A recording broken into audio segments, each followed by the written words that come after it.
There are 13 names in the baptism register of Whitefish Narrows, Saskatchewan, all of them written in the same careful, sloping hand, and not one of the 13 people those names belong to was ever seen alive again.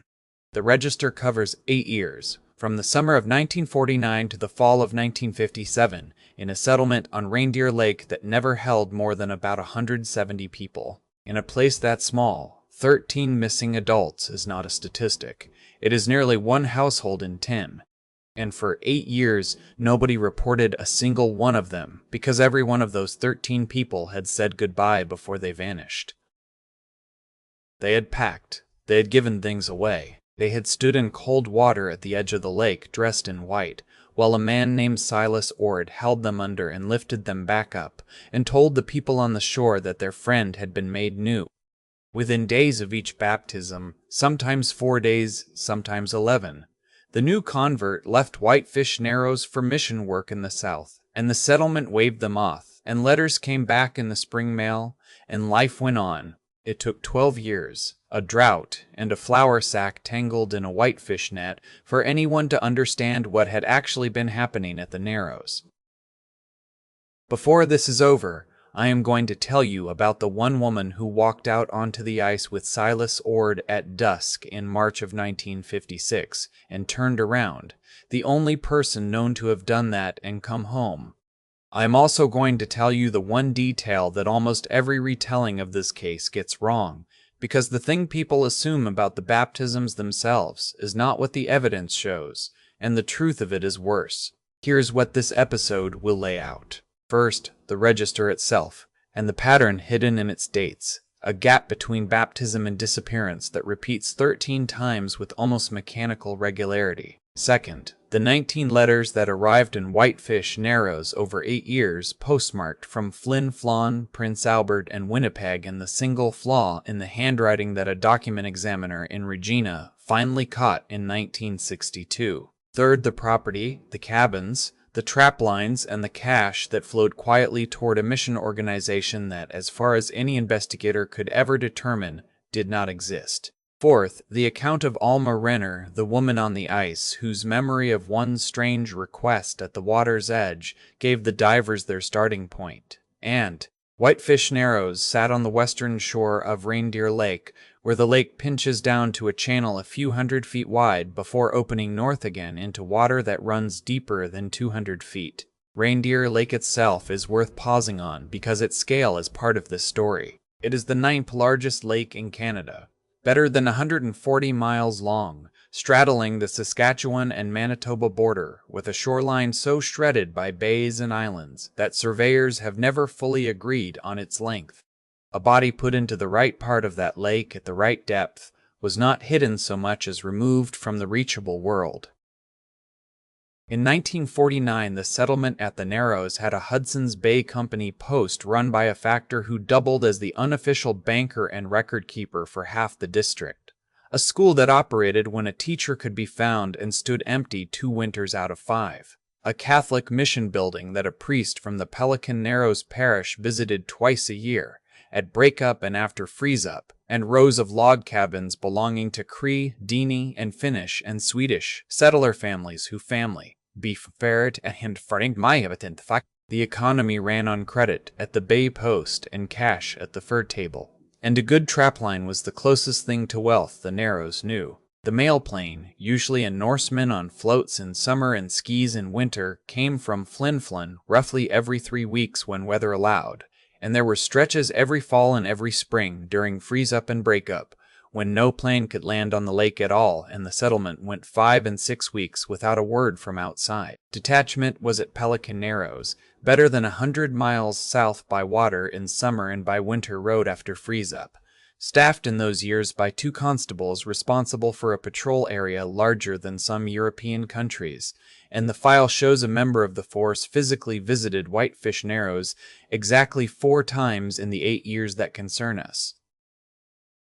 When Silas Ord stepped off the mail plane in June of 1949, carrying 1 canvas bag and a crate of hymn books, he was, by every account, an answer to a need. He was somewhere in his middle 40s, tall, soft-spoken, with a low voice people described as easy to listen to for hours. He said he had preached in mining camps along the Manitoba border, at Sheridan and Snow Lake and the camps around Lynn Lake, and nobody at the Narrows had any way to check that, and nobody tried, because itinerant preachers were a fixture of the North, and this one asked for nothing except the use of an empty cabin, and he earned his keep mending nets and cutting wood. The interviews from the 70s keep circling back to the same first impressions. He remembered names after hearing them once. He never raised his voice. He sat with the sick. He learned enough Cree to pray in it, which the visiting priest had never troubled to do. Within a year, he was holding services every Sunday for 30 and 40 people, and in a settlement the priest reached twice a year. That made him, functionally, the only church there was. And here is the first thing worth marking about how deliberate this man was. He waited. He arrived in June of 1949, and the first baptism in the register is dated the 29th of October, 1950. 16 months of nothing but service, wood, nets, and Sundays. 16 months spent doing what a later RCMP review would describe in the flat language of such documents as establishing standing in the community. He was not impatient.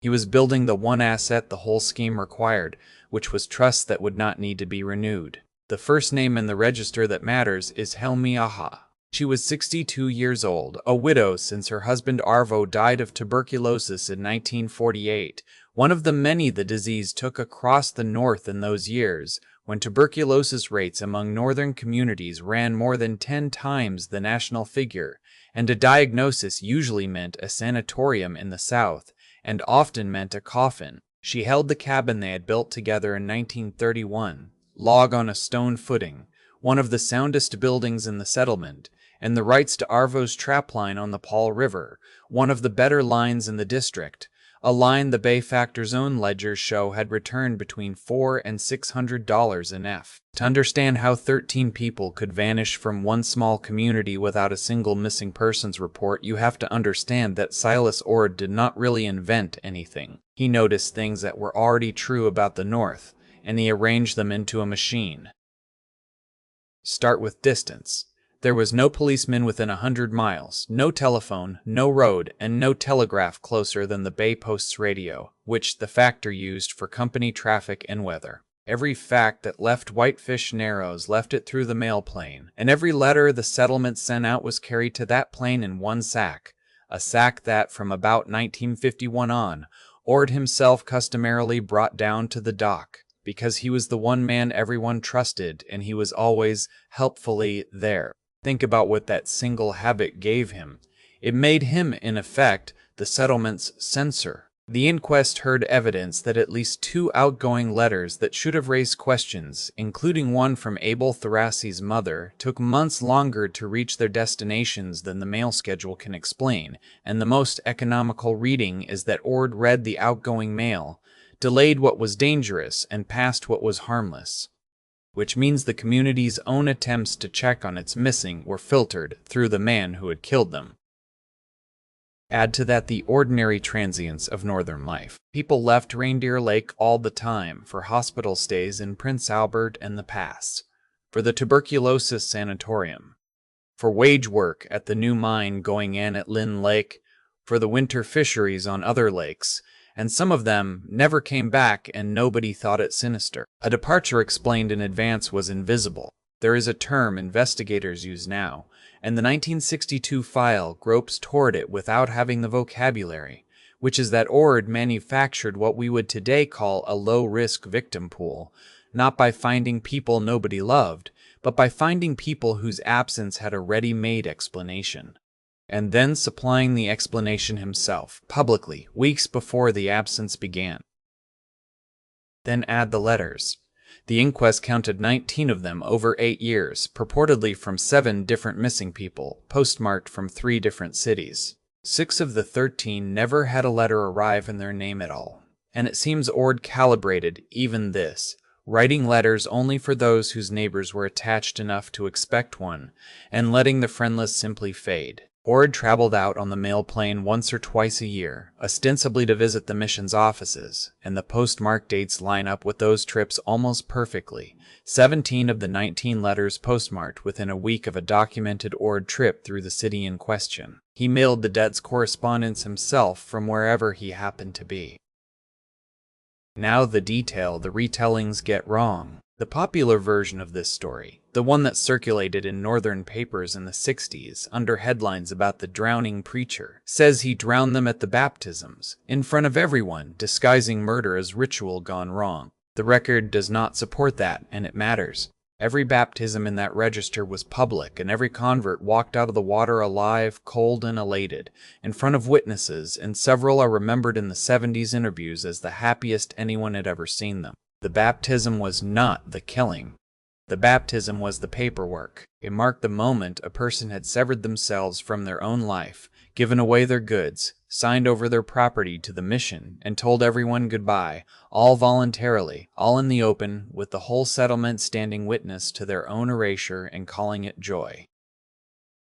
Consider what that structure accomplished as a machine.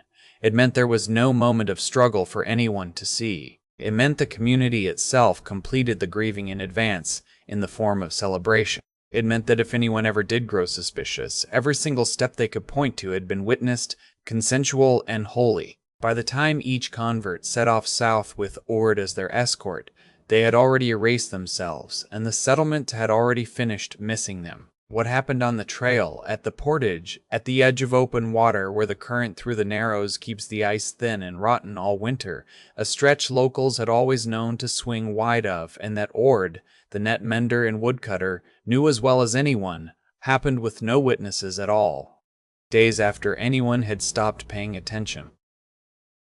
When Helmi Aho's letter arrived that April, she had, by the best reconstruction the RCMP could make, been under the ice of the Narrows since the second night of her journey, waded in water no dragline could reach.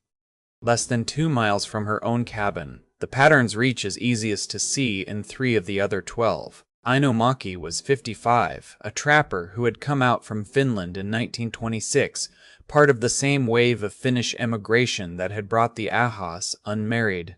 With no family closer than a cousin in Thunder Bay, he exchanged Christmas cards with. His line ran northwest of the settlement and produced well, and after a bad fall on the ice in the winter of 1951 left him with a hip that would not carry him through another season, he was facing the specific terror of that. What broke the case open, in the end, was water level and weather. The summer of 1961 was dry across the north, part of the same drought that scorched the prairies that year, and Reindeer Lake dropped nearly 3 feet, which along the Narrows meant that shallows no net had worked in a generation were suddenly within reach. On the 19th of June 1961, 2 commercial fishermen lifting whitefish nets at the mouth of the Narrows brought up a sodden flour sack, wired shut, weighted with the fire door of a wood stove. Inside were bones and a woman's rubber boot.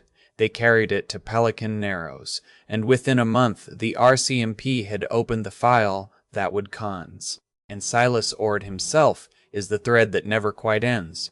The warrant issued for him in 1962, 13 counts, was never served. The trail from the Flin Flon Bank went to Winnipeg, where a man matching his description cashed out, and where the file records one last confirmed trace, a boarding house register from October 1957, and stopped. And it stopped for the same reason the scheme had worked, because a quiet, respectable, middle-aged man with cash and a Bible could cross 1950s Canada without leaving a single record he did not choose to leave.